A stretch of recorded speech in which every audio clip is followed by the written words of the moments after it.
Unai Emery has become a Premier League sensation this season.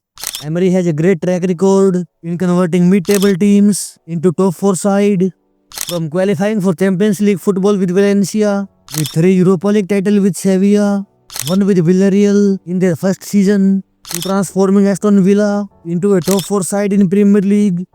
Although Aston Villa missed the Champions League spot last season, but they are doing great in Europa League this year, while performing extraordinary in Premier League, beating Tottenham, Manchester City, Arsenal and Ruben Emery's Man United to add 36 points in 17 games.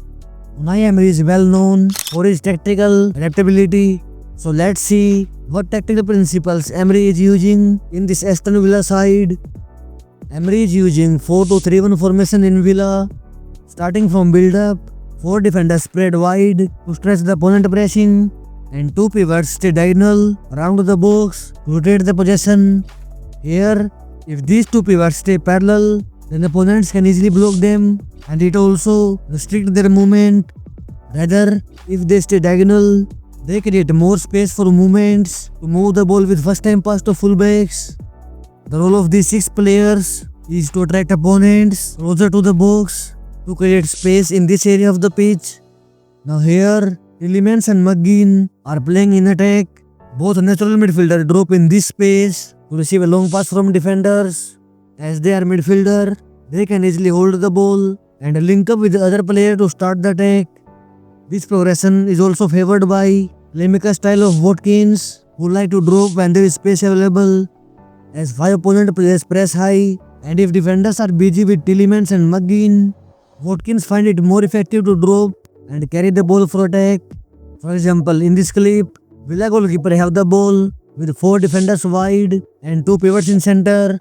He passed the ball to center back and opponent press high with 5 players.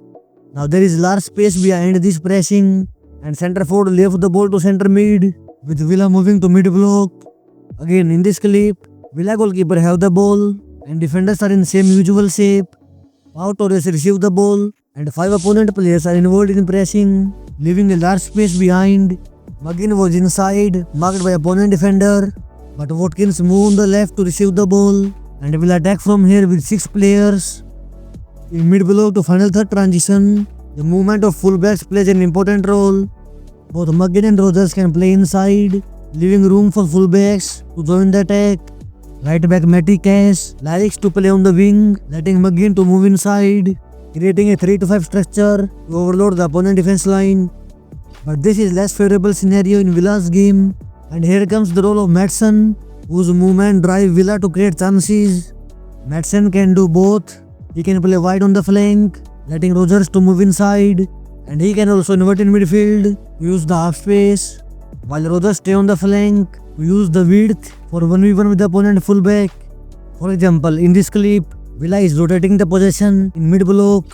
With the ball, left back Maddison move ahead in channel and underlap Rodgers, who is playing on the flank, and Maddison receives second pass for cutback into the box. Again in this clip, Maddison is in midfield instead being wide. He received the ball and have 2 passing options, Tielemans and Rodgers on the flank. If Maddison was wide here, he will only get 1 passing option, Rodgers, as opponent would have marked Tielemans, blocking any pass in center. But being in midfield, Maddison easily finds Tielemans. Again here, you can see that Maddison is moving ahead to occupy half space. Pau Torres carry the ball forward with Rodgers on the flank. Maddison received the final pass and put a low cross into the box, which lead to a goal.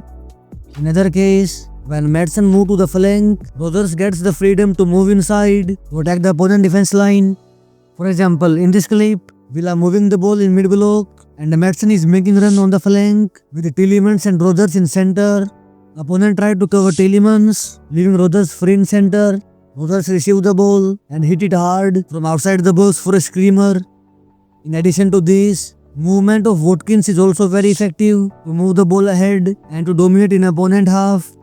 Watkins run out wide in blind side of defenders to bypass the whole defense line, and in the time he received the ball, Villa players gain ground to support him and carry out the attack. For example, here, Villa defender have the ball and find opponent fullback slightly out of his position. Watkins used this opportunity to receive a long pass from centre back, and Villa players instantly move forward to receive the ball around the box. Rodgers combined with Watkins to create a shooting opportunity. While they use 4-2-3-1 formation on paper, 3-5 in attacking transition, guess how they defend?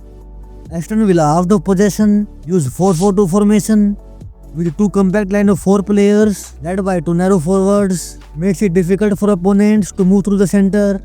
When opponent try to progress through wide areas, Villa already have 2 players on each flank, blocking any proper playmaking situation, and after winning the ball, they try to control the possession instead of quick counter-attack.